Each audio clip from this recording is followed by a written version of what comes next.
आज की इस वीडियो में हम आपको एक नेक दिल बादशाह और जालिम रानी का एक ऐसा किस्सा सुनेंगे जिसे सुनकर आप लोग बिल्कुल हैरान रह जाएंगे।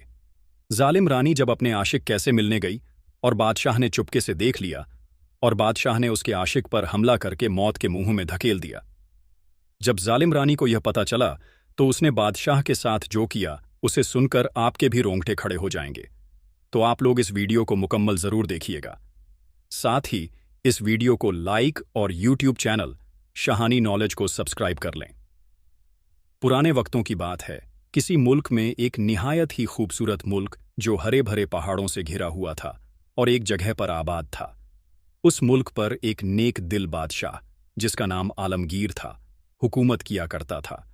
बादशाह आलमगीर की रियाया बादशाह की बहुत इज्जत करती और बादशाह को अपना मानती थी। बादशाह भी अपनी रियाया का बेहद ख्याल रखता और रियाया को अपने घर की तरह समझता, कहता, यह रियाया मेरी है और मैं उनके भले के लिए ही बादशाह हूं, ना कि इन पर शासन करने के लिए। बादशाह आलमगीर का एक बेटा था जिसका नाम था शहजादा अली हैदर, जो देखने में बहुत ज्यादा खूबसूरत था। जो शहजादे को एक बार देखा तो देखता ही रह जाता और शहजादे में वह सारी खूबियां थीं जो एक अच्छे बादशाह में होनी चाहिए। ऐसे ही वक्त गुजरता गया और एक दिन बादशाह एक बीमारी की लपेट में आ गया। बीमारी जब हद से ज्यादा बढ़ गई तो बादशाह ने सोचा कि अब मेरा आखिरी वक्त आ गया है, और बादशाह आलमगीर ने इस वक्त अपने बेटे शहजादे अली हैदर को तख्त पर बैठा दिया और उसे बादशाह बना दिया। इसके कुछ वक्त बाद बादशाह इस दुनिया से रुखसत हो गया। शहजादा अली हैदर ने अपनी रियाया का दिल जीत लिया था। वह बहुत अच्छी तरह से हुकूमत किया करता था। वह बहुत ज्यादा इंसाफ पसंद और नेक दिल बादशाह था। वो अपनी रियाया का बहुत ख्याल रखता था और हर वक्त आवाम के भले के लिए कुछ ना कुछ करता रहता था। आवाम उससे बहुत खुश थी और उसको बहुत दुआएं देती थीं। बादशाह अली हैदर की एक बहुत ही खूबसूरत मल्लिका थी जिसका नाम था नूरुलैन। रानी नूरुलैन बहुत ही ज्यादा खूबसूरत थी। उसकी खूबसूरती का कोई सानी ना था। उसकी आंखों में हर वक्त एक खास चमक रहती थी जो बादशाह के दिल को बहुत सुकून देती थी। बादशाह हैदर भी उसे बेपनाह प्यार करता था, लेकिन वक्त के साथ साथ बादशाह को महसूस हुआ कि रानी नूरुलैन के दिल में पहले जैसा प्यार अब बादशाह के लिए नहीं है, लेकिन उसने इस पर कुछ खास तवज्जो न दी। लेकिन एक दिन बादशाह हैदर के साथ कुछ ऐसा हुआ जिसने उसकी पूरी दुनिया ही बदल दी। एक दिन का जिक्र है, बादशाह और मल्लिका बैठकर खाना खा रहे थे। खाना खाने के बाद मल्लिका नूरुलैन गुस्ल के लिए चली गई और बादशाह सोने के लिए अपनी ख्वाब में तशरीफ ले आया। बादशाह को 2 कनीजें पंखा झल रही थीं। बादशाह के दिल में आया कि देखूं तो मेरे महल के लोग मेरे बारे में क्या ख्याल रखते हैं। बादशाह बिस्तर पर लेटा आराम करता रहा और कुछ देर बाद उसने अपनी आंखें बंद कर लीं और सोने का नाटक करने लगा, जिससे कि वह उनकी बातें सुन सके। एक कनीज न दूसरी कनीज से कहा, हमारी मल्लिका बहुत ही जालिम है, जो ऐसे प्यारे और खूबसूरत और हर फन में माहिर शख्स को प्यार नहीं करती। दूसरी कनीज बोली, हाँ, तुम ठीक कहती हो मल्लिका, रात में हमारे बादशाह को अकेला छोड़कर ना जाने कहां पर चली जाती हैं। तो पहले कनीज कहने लगी, बादशाह को कुछ भी पता नहीं चलता है, क्योंकि मल्लिका उनके शरबत में उन्हें जड़ी बूटी मिलाकर बेहोश कर देती है और सुबह होने से पहले ही वापस आकर दूसरी जड़ी बूटी सूंघा देती है, जिसे बादशाह को होश आ जाता है। कनीजों की यह बातें सुनकर बादशाह हैदर के पैरों के नीचे से जमीन निकल गई। उसे बहुत ही ज्यादा सदमा हुआ और उसे बहुत ज्यादा गुस्सा आया, लेकिन अपने गुस्से को छुपाते हुए चुपचाप वहीं लेटा रहा। कुछ देर बाद वह उठा जैसे वह किसी गहरी नींद से जागा हो, और उसने किसी पर भी अपना गुस्सा जाहिर न किया और सब कुछ ऐसे दिखाया जैसे कुछ घंटे पहले था। गुस्ल के बाद जब मल्लिका वापस आई तो हर रोज की तरह बादशाह के लिए शरबत लेकर आई।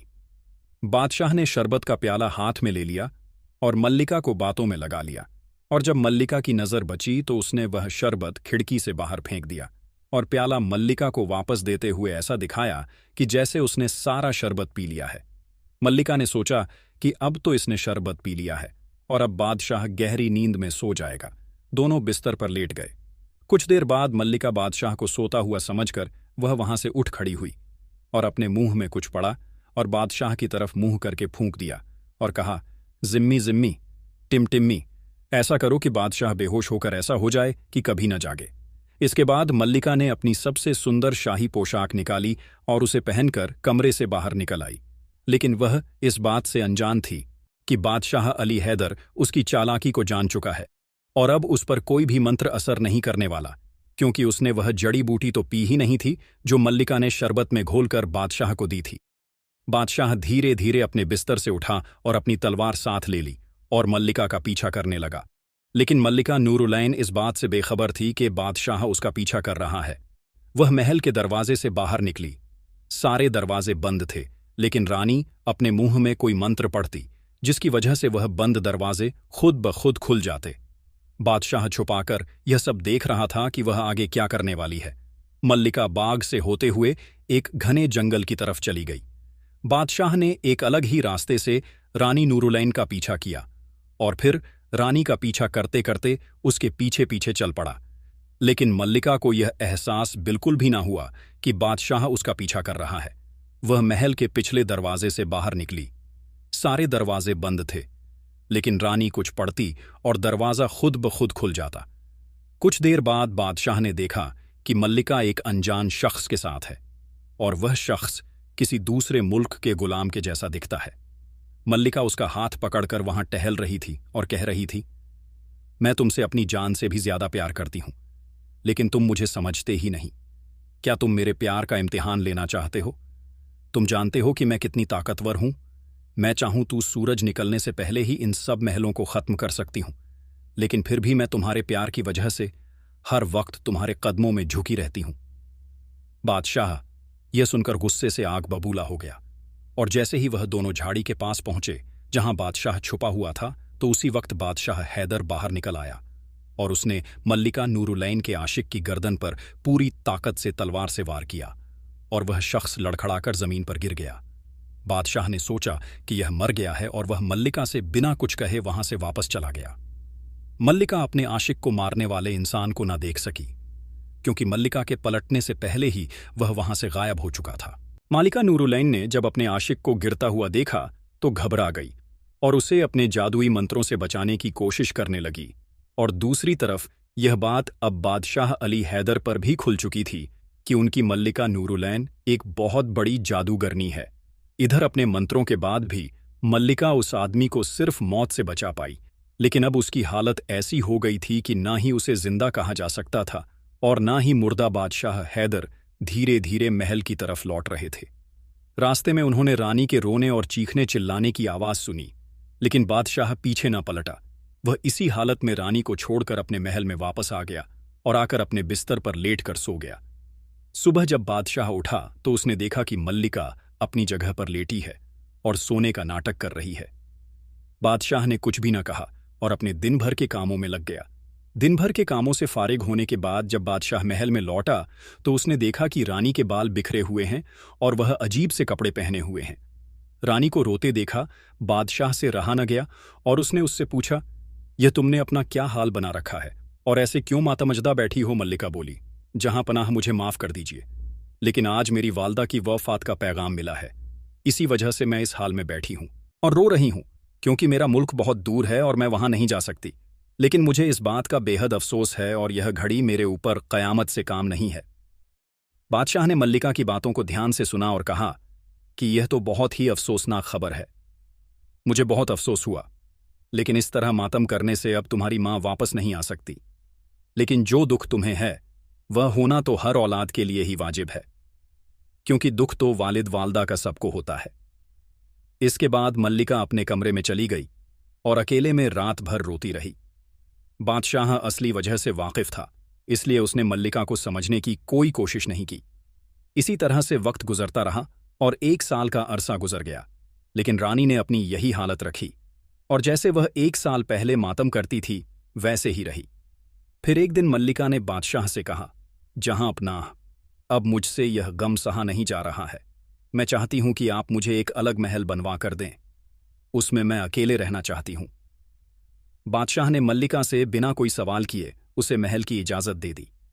मल्लिका ने शाही कारीगरों से एक बहुत ही बड़ा और खूबसूरत महल बनवाया, जो शाही महलों के जैसा ही था, और उस महल का नाम उदास महल रखा गया, जहां पर रानी हर वक्त उदास रहती थी। जब महल बनकर तैयार हुआ तो मल्लिका ने अपने जख्मी आशिक को वहां ले जाकर रख दिया और खुद भी वहीं रहने लगी। अपने आशिक की ऐसी हालत देखकर कि वह ना तो चल सकता था ना ही बोल सकता था, वह सिर्फ रानी को निहारता रहता था। मल्लिका दिन में एक बार उसे कोई जड़ी बूटी देती और अपने तंत्र मंत्र के जरिए उसकी जान बचाने की कोशिश करती, लेकिन उसको बहुत ज्यादा चोट आई थी। वह सिर्फ जिंदगी और मौत के बीच लटका हुआ था। मल्लिका अपने आशिक के पास बैठी घंटे बातें करती रहती और अपने दिल को तसल्ली देती रहती। वह दिन में 2 बार उसके पास जाती और उसको उठाने के लिए, उससे बात करने के लिए हर तरह से कोशिश करती, जो भी मुमकिन होता, लेकिन वह ना उठ पाता। इसी तरह वक्त गुजरता रहा। बादशाह ये सब जानता था कि मल्लिका महल में क्या कर रही है, लेकिन उसने कभी भी इस बात का जिक्र जुबान पर ना लाया। वह अपने काम और अपनी जिंदगी पहले जैसा ही गुजारता रहा, जैसे मानो कुछ हुआ ही ना हो। लेकिन एक दिन बादशाह को यह बात जानने का तजस्सुस हुआ कि आखिर मल्लिका महल में क्या करती है और वह अपने आशिक के साथ क्या करती होगी। एक दिन बादशाह छुपकर उस उदास महल में गया और ऐसी जगह छुपकर बैठ गया जहां से वह तो मल्लिका और उसके आशिक को देख सकता था, लेकिन उन दोनों में से कोई भी बादशाह को नहीं देख सकता था। थोड़ी देर बाद मल्लिका अपने आशिक के पास आई और उसके पास बैठ गई। मल्लिका नूरुलैन उससे बात करने लगी और कहने लगी, इससे बड़ी बदकिस्मती और क्या हो सकती है कि मैं तुम्हें ऐसी हालत में देख रही हूं। अगर तुम सच मानो तो तुम्हारी यह हालत देखकर मुझे बहुत ज्यादा गम होता है। इतना गम तो तुम्हें भी नहीं होता होगा। मैं यहां तुम्हारे सामने बैठकर हर वक्त बातें करती हूं, लेकिन तुम मेरी एक बात का भी जवाब नहीं देते। अगर तुम मुझसे एक भी बात करो या मेरी किसी बात का जवाब दो तो मुझे बहुत ही सुकून मिलेगा और बहुत ही खुशी होगी, लेकिन तुम्हें यहां देखकर मैं खुद को तसल्ली दे लेती हूं। इसी तरह से मल्लिका अपने आशिक के पास बैठकर बातें करती रही और रोती रही। बादशाह ने जब अपनी मल्लिका की यह हालत देखी तो मल्लिका के लिए बादशाह के दिल में जो प्यार था वह फिर उमड़ने लगा। बादशाह से मल्लिका का यह गम देखा ना गया, क्योंकि आखिर में बादशाह हैदर अपनी मल्लिका नूरुलैन से बहुत ज्यादा प्यार करता था। बादशाह उदास मन से चुपचाप वहां से उठा और अपने महल में वापस आ गया। कुछ देर बाद मल्लिका जब किसी काम से महल में आई तो बादशाह ने कहा, अब तुमने अपनी वालदा का बहुत ज्यादा मातम कर लिया और अब रानियों जैसी जिंदगी जियो जैसे कि तुम पहले जिया करती थी। लेकिन यहां पर मल्लिका बहुत ज्यादा रोने लगी और बादशाह से कहने लगी कि बादशाह सलामत, अब मुझे यह सब नहीं होगा। बादशाह उसको जितना समझाता उसका रोना धोना उतना ही ज्यादा बढ़ जाता। बादशाह ने कई बार कोशिश की, लेकिन मल्लिका ने उसकी बात न मानी। बादशाह अपने दिल के हाथों मजबूर होकर बार बार मल्लिका को समझाता, लेकिन मल्लिका हर बार वही जवाब देती कि मुझसे यह नहीं हो पाएगा। अगर आप चाहे तो आप दूसरा निकाह कर लें, मैं आपको खुशी से इजाजत देती हूं, लेकिन अगर आप चाहे कि मैं इस महल में वापस आ जाऊं और पहले की तरह जिंदगी बसर करूं तो यह मेरे बस से बाहर की बात है। मुझे हर वक्त अपनी मां का ख्याल आता रहता है और मुझसे यह किसी कीमत पर भी ना हो पाएगा। लेकिन हां, मैं आपको दूसरे निकाह की दूसरी शादी की खुशी से इजाजत देती हूं। इसी तरह 2 साल का अरसा गुजर गया। बादशाह ने अब मल्लिका को कुछ भी कहना छोड़ दिया था, क्योंकि वह जानता था कि मल्लिका उसकी बात पर कान ना धरेगी और उसकी कोई बात ना मानेगी, क्योंकि वह तो अपने आशिक के प्यार में डूबी पड़ी है। इसी तरह 2 साल की मुद्दत गुजर गई और एक दिन बादशाह फिर से उस उदास महल में गया कि देखूं मल्लिका और उसका आशिक किस हालत में है। बादशाह उदास महल में गया और फिर उसी जगह छुपकर बैठ गया। कुछ देर बाद मल्लिका अपने जख्मी आशिक के पास आई और उससे बातें करने लगी। मल्लिका ने कहा, अब तो 2 साल गुजर गए और तीसरा साल लग गया है, लेकिन तुमने मुझे आज तक एक भी लफ्ज नहीं बोला, ना ही मुझसे कोई बात की है। मेरे रोने का चिल्लाने का तुम पर कोई भी असर नहीं होता। मुझे तो लगता है तुम्हारा दिल पत्थर का हो गया है, या फिर तुम मुझे बात करने के काबिल ही नहीं समझते। इसलिए अब तुम मुझे देखते ही अपनी आंखें बंद कर लेते हो। तुम एक बार आंखें खोलकर मुझे देखो, देखो मेरी आंखों में तुम्हारे लिए कितना प्यार है और मैं कितनी मजबूर हूं तुम्हें इस हालत में देखकर, लेकिन मैं कुछ भी नहीं कर पा रही हूं। मल्लिका की यह बातें सुनकर बादशाह के तन बदन में आग लग गई और वह गुस्से से महल से बाहर निकल आया। उस उदास महल के दरवाजे पर आकर बादशाह ने दरवाजे की तरफ मुंह करके आसमान की तरफ देखा और कहा, ए अल्लाह, तू इस जालिम मल्लिका और इसके आशिक को उठा क्यों नहीं लेता, जो इंसान की शक्ल में एक देवनी है, जो इंसान कहलाने के लायक ही नहीं है। बादशाह की आवाज में बहुत दर्द था। बादशाह की आवाज उस जादूगरनी मल्लिका के कानों तक भी पहुंच गई, जो अपने आशिक के पास बैठी रो रही थी। जालिम रानी ने जब बादशाह की आवाज सुनी तो गुस्से में महल से बाहर आई और बादशाह के पास आकर गुस्से से बोली, ए जालिम, तुमने ही मेरे आशिक को जख्मी किया है। तुम्हारी वजह से ही उसकी ऐसी हालत हो गई है। बादशाह बोला, हां, मैंने ही उस गद्दार को मारा था।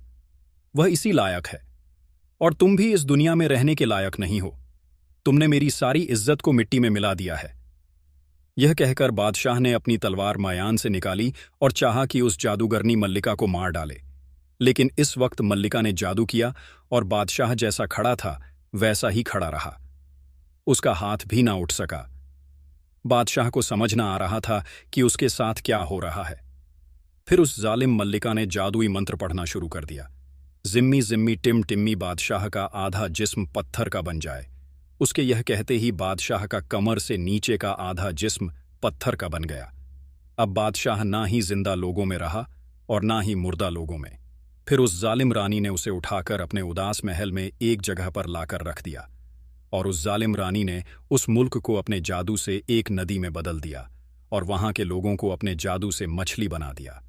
उसे जालिम रानी ने उनके चारों तरफ 4 पहाड़ियां बनाई और उन चारों पहाड़ियों के बीच में एक ऐसी जादुई नदी बना दी और जिसमें सब लोगों को मछली बनाकर डाल दिया।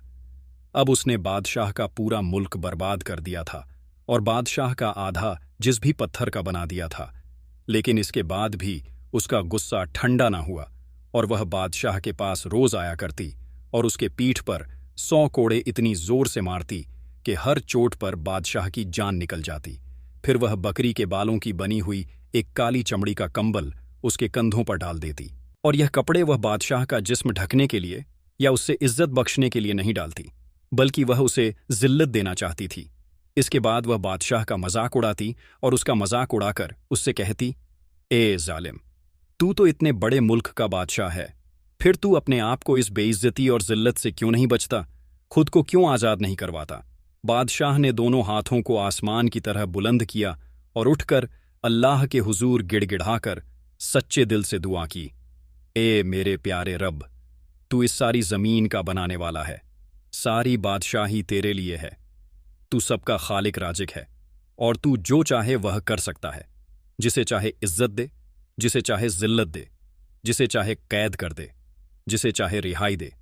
अगर तू चाहता है कि मुझ पर इसी तरह जुल्म और ज्यादती होती रहे तो मैं इसे खुशी खुशी बर्दाश्त कर लूंगा। ए मेरे प्यारे रब, तू बहुत ज्यादा रहम फरमाने वाला है और तुझसे बढ़कर कोई भी रहम फरमाने वाला नहीं। या अल्लाह पाक, मेरे हाल पर रहम फरमा। या अल्लाह पाक, मुझे इस कैद से निजात दे और मुझे तुझ पर पूरा यकीन है कि तू एक न एक दिन मुझे इस मुसीबत से जरूर छुटकारा दिलाएगा। रब्बे इन्नी मगलूबुन फंतसिर, ए अल्लाह, मैं लाचार हूं, मेरी मदद फरमा। बादशाह हर वक्त यही विर्द करता रहता। इसी तरह वक्त गुजर और आखिर अल्लाह पाक को उसके हाल पर रहम आ गया। उसकी दुआ कबूल हो गई और एक दिन एक दूसरे मुल्क के बादशाह को यह सारी कहानी पता चली तो उसे बहुत ज्यादा अफसोस हुआ।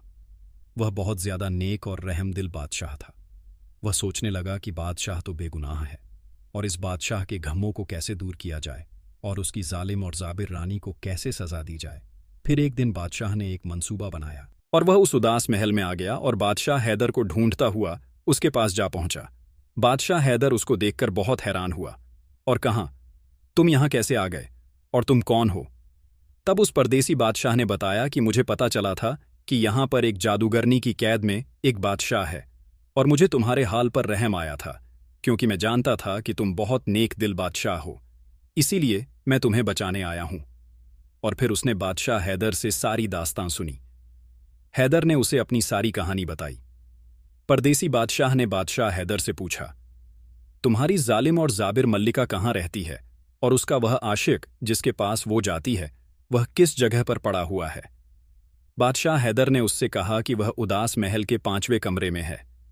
उस कमरे का एक रास्ता इस कमरे के नीचे से होकर भी गुजरता है जहां इस वक्त हम लोग मौजूद हैं, और वह रानी कहां पर रहती है यह बात मुझे नहीं पता, लेकिन वह रोज मेरे पास आती है और मुझे सजा देती है। वह मुझे 100 कोड़े लगाने के बाद अपने आशिक के पास वापस जाती है और उसे कोई जड़ी बूटी पिलाती है जिसकी वजह से वह आज तक जिंदा है। परदेसी बादशाह ने बादशाह अली हैदर से कहा, तुम अब परेशान मत हो, मैं तुम्हारी पूरी तरह से मदद करूंगा और तुम्हें इस कैद से रिहाई दिलाऊंगा। इसके बाद वह बादशाह उसी कमरे में सो गया क्योंकि रात का वक्त था और बेचारा अली हैदर उसी तरह से बैठा रहा और जागता रहा, क्योंकि जालिम रानी के जादू ने उसे लेटने और सोने के काबिल ही ना रखा था। दूसरे दिन वह बादशाह उठा और उस कमरे से, उस खुफिया रास्ते से 5वें कमरे में चला गया, जहां पर वह जालिम रानी का आशिक कैद था, जहां पर हजारों की तादाद में मशालें जल रही थीं और वह जगह बहुत ही ज्यादा सजी हुई थी। यह देखकर बादशाह को बहुत ज्यादा दुख और बहुत ज्यादा हैरत हुई।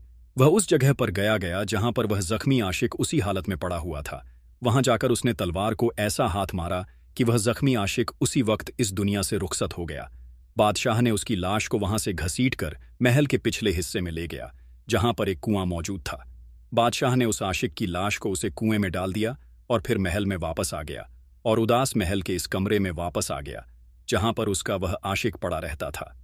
वापस आकर उसने म्यान से तलवार निकालकर अपने पास छुपा लिया और उस आशिक की जगह पर खुद लेट गया और अपने ऊपर चादर ढक ली, ताकि जब वह जालिम जादूगर रानी आए तो वह उसे मार सके। थोड़ी देर बाद जालिम रानी इस महल में पहुंची और बादशाह, जहां पर बादशाह अली हैदर कैद था, उसने आकर हैदर को तंजिया मुस्कुराहट के साथ देखा और कहा, अब तुम्हें कैसा लगता है ऐसी जिल्लत भरी जिंदगी गुजार कर?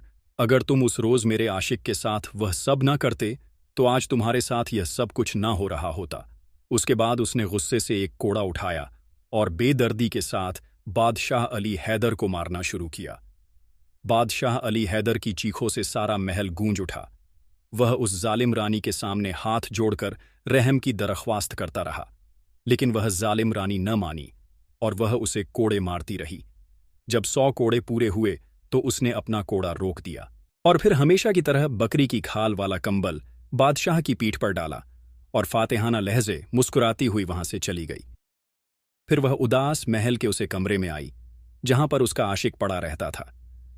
कमरे में आकर उसने देखा, बादशाह को बिस्तर पर पड़े देखा और वह समझी कि यह मेरा आशिक है। वह वहां बैठकर अपना दुख दर्द बयां करने लगी और कहने लगी, मैं कितनी लाचार और बेबस हूं। मैं बहुत ही बदकिस्मत हूं कि मैं जिसको अपनी जिंदगी से ज्यादा प्यार करती थी, चाहती थी, उसी को ना बचा पा रही हूं। और तुम हो कि मुझे बिल्कुल भी प्यार नहीं करते। तुमने मेरे दिन का और रात का चैन हराम कर दिया है।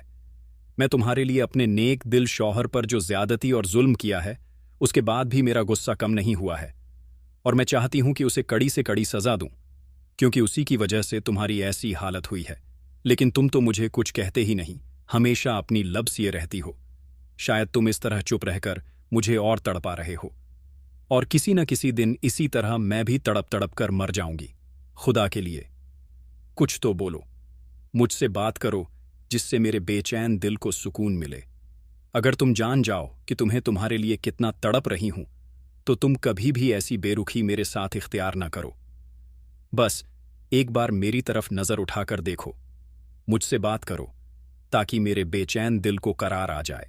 इसके बाद वह परदेसी बादशाह ऊंची आवाज में बोल, मेरी इस हालत की जिम्मेदार सिर्फ और सिर्फ तुम हो। रानी को उसकी बातें सुनकर बहुत ही हैरत हुई और अपने आशिक के मुंह से कुछ भी सुनना मानो उस जालिम रानी के लिए एक सपने जैसा हो गया था।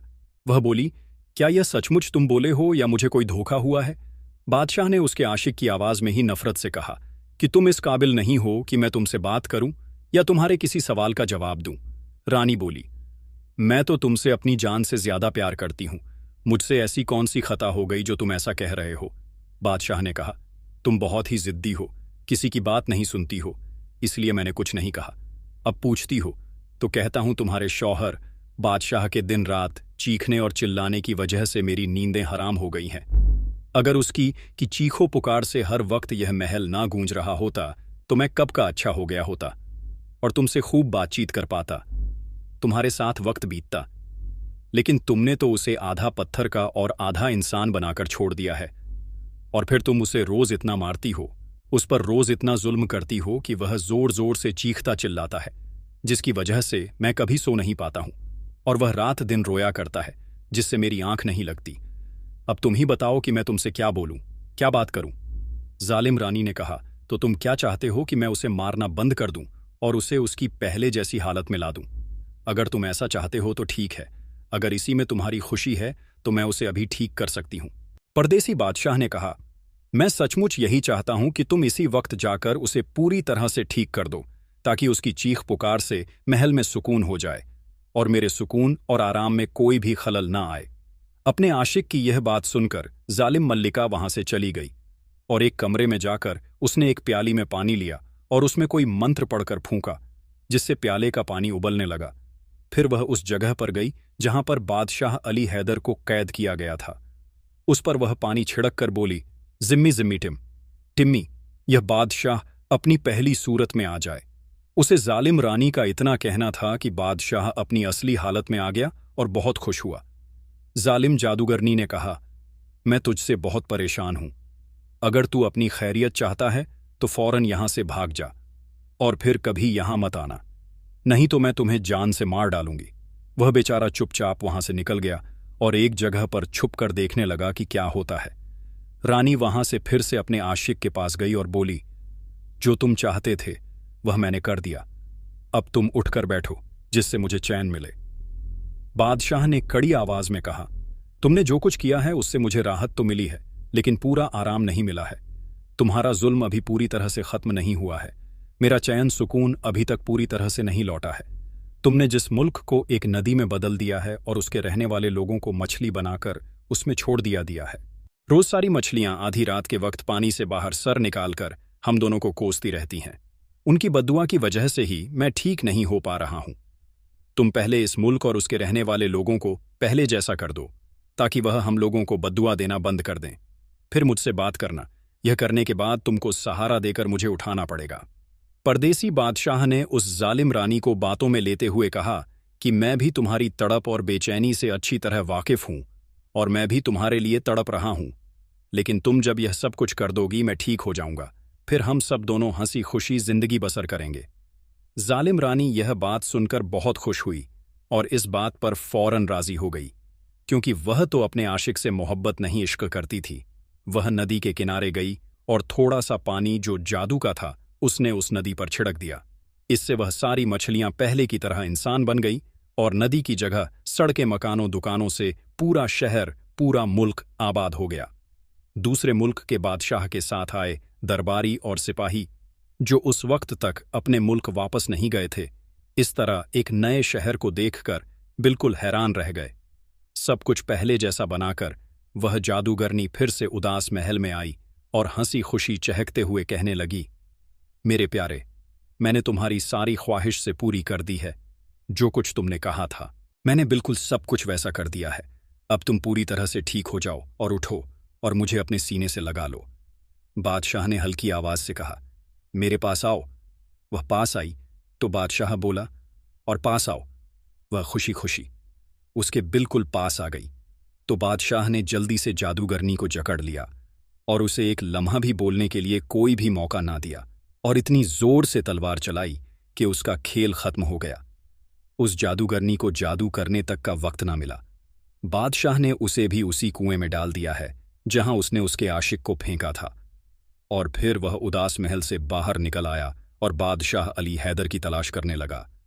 वह पास ही के एक महल में छुपा हुआ था और उसका ही इंतजार कर रहा था।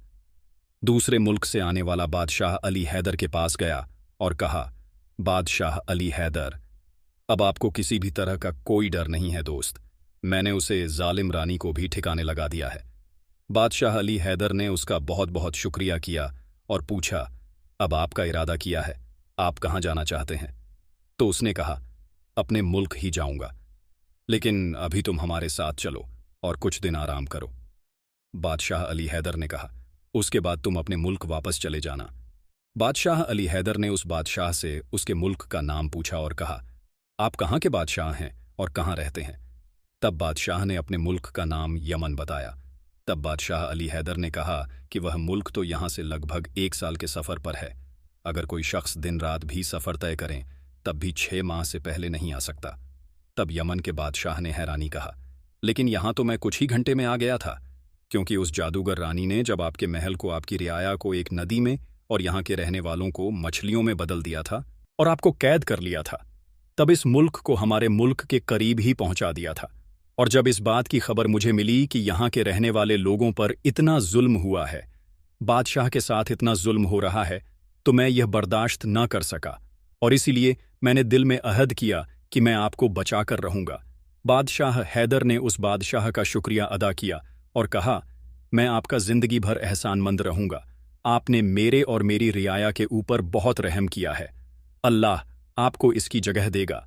आपको जिंदगी में भी कभी भी किसी भी चीज की या किसी भी काम की जरूरत हो तो आप बेझिझक मुझे बता सकते हैं। मैं ताउम्र आपका एहसानमंद रहूंगा। वह बादशाह अभी तक हैरान था कि वह जादूगरनी रानी इतनी ताकतवर थी कि उसने इस मुल्क को हमारे मुल्क के इतने करीब पहुंचा दिया।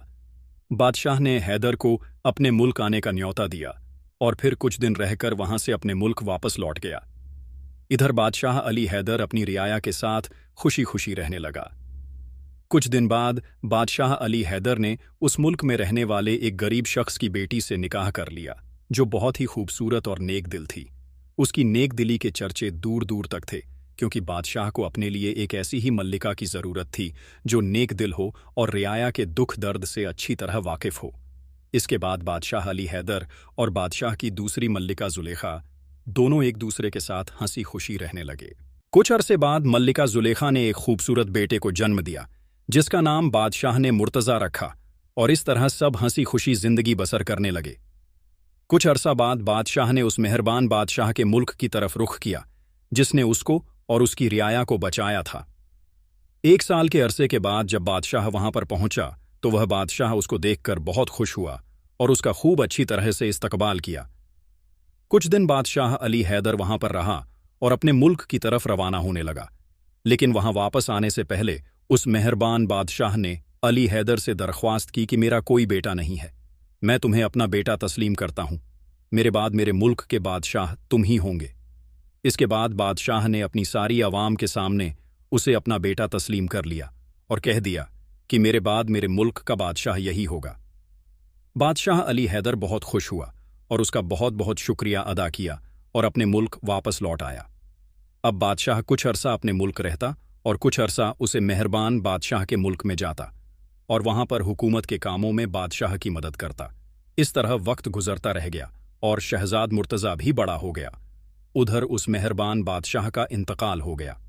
तब बादशाह अली हैदर ने शहजादे मुर्तज़ा को अपने मुल्क का बादशाह मुकर्रर किया और खुद उस मेहरबान बादशाह के मुल्क पर जाकर हुक्मरानी करने लगा और वहां पर जाकर रियाया का बहुत ही अच्छे से ख्याल रखा, उनकी हर जरूरत का ध्यान रखा। इधर बादशाह मुर्तज़ा भी अपनी वावाम का बहुत ख्याल रखता। वह बिल्कुल अपने वालिद अली हैदर की तरह अपनी रियाया को दिलो जान से चाहता और उनके दुख दर्द को अपना समझता। इस तरह दोनों मुल्क हंसी खुशी जिंदगी बसर करने लगे। तो प्यारे दोस्तों, यह थी हमारी आज की कहानी। आपको ये कहानी कैसी लगी हमें कमेंट करके ज़रूर बताएं। आप लोग किस किस शहर से या किस किस कंट्री से हमारी वीडियो को देख रही है, कमेंट करके बताएं। हमारी वीडियो को इसी तरह प्यार देते रहे और इसी तरह की मज़ीद कहानियां सुनने के लिए हमारे YouTube चैनल को सब्सक्राइब कर लें। मिलते हैं किसी नई वीडियो में। शुक्रिया। अल्लाह हाफिज़।